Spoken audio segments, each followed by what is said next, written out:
ఎన్నికల ప్రచారంలో భాగంగా జీవీఎంసీ 5వ వార్డు పరిధి సాయిరాం కాలనీలోని వైసీపీ భీమిలి అభ్యర్థి మాజీ మంత్రి ముత్తంశెట్టి శ్రీనివాస్ ప్రచారం చేపట్టారు. ఈ సందర్భంగా అవంతి శ్రీనివాస్ మాట్లాడుతూ ఎక్కడికి వెళ్లినా ప్రజలు అఖండ స్వాగతం, అపూర్వ అభిమానాన్ని చూపిస్తున్నారన్నారు.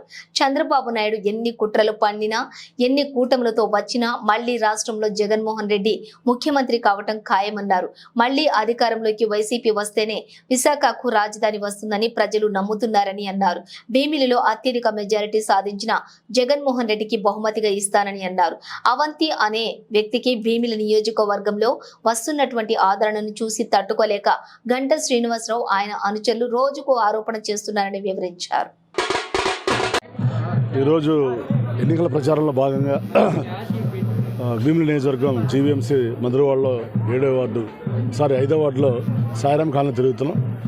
మరి ఎక్కడికి వెళ్ళినా ప్రజలు అఖండ స్వాగతం, అపూర్వ ఆదరణ చూపిస్తున్నారు. తప్పనిసరిగా జగన్మోహన్ రెడ్డి గారు మళ్ళీ ముఖ్యమంత్రి చేసుకోవాలని వారు చాలా స్థిరమైన అభిప్రాయంతో ఉన్నారు.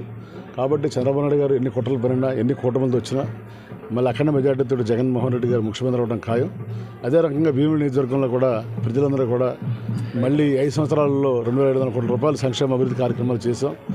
మళ్ళీ జగన్మోహన్ రెడ్డి గారు వస్తే పరిపాలన రాజధాని వస్తుంది, ఈ ప్రాంతం అభివృద్ధి చెందుతుంది అని ఎక్కువ శాతం మంది మరి వైఎస్ఆర్సీపీకి ఓట్లేసి జగన్ గారు ముఖ్యమంత్రి చేయాలనుకుంటున్నారు. అదే రకంగా భీమిలిలో ఎక్కువ మెజార్టీ సాధించి మరి భీమిలిలో వైఎస్ఆర్సీపీ జెండా ఎగరవేసి జగన్ గారి బహుమతికి ఇస్తామని తెలియజేసుకుంటూ ఈ కార్యక్రమంలో పాల్గొన్నటువంటి మా వార్డు నాయకులు పోతి హనుమంతరావు గారు, అలాగే ఇక్కడ స్థానిక నాయకులు అందరికీ పేరు పేరున కూడా హృదయపూర్వక నమస్కారాలు, ధన్యవాదాలు తెలియజేసుకుంటూ సెలవు తీసుకుంటాం. భీమిలిలో వైఎస్ఆర్సీపీ ప్రపంచాన్ని తట్టుకోలేక ఈ గంటా శ్రీనివాసరావు అనే వ్యక్తి మరి వాళ్ళ అనుచరులు నా మీద రోజుకు ఒక రకమైన కుట్రలో బురజల్లే కార్యక్రమం చేస్తున్నారు. మళ్ళీ వాళ్ళు లేటెస్ట్గా ఈ అనకాపల్లి ఎంపీగా వెళ్ళిపోతారని దుష్ప్రచారం చేస్తున్నారు. అవన్నీ కూడా ఉట్టి కథనాలు. ఎవరో కూడా దయచేసి నమ్మొద్దు.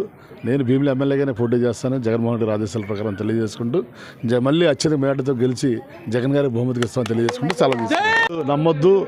నేను మళ్ళీ భీమిలిలోనే పోటీ చేస్తాను. 24వ తారీఖు నామినేషన్ వేస్తున్నాం, 24వ తారీఖు మధ్యాహ్నం. కాబట్టి ఇక్కడి నుంచే మళ్ళీ పోటీ చేయడం, ఇక్కడే మళ్ళీ ఎమ్మెల్యే కావడం తథ్యం తెలియజేసుకుంటూ సెలవు తీసుకుంటాను.